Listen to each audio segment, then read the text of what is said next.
A smaller wound near an eyelid, nostril, or lip can be more complex than a broad, shallow wound because function matters more than surface area.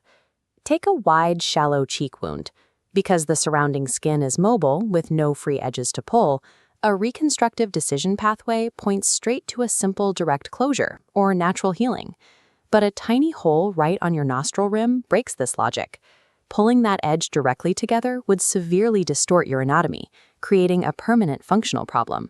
So to redirect tension safely away from that vulnerable landmark, the surgeon moves nearby matching skin into the wound while keeping its blood supply attached. That's a local flap. It follows the core rule: choose the least burdensome repair that reliably protects function. And this pathway evaluates the setting, too.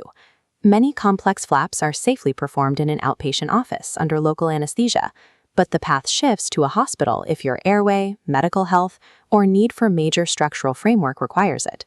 Ultimately, Mohs reconstruction complexity is about the missing anatomy, not the size of the hole, which is why that tiny nostril wound gets a complex flap, while the wider cheek heals simply.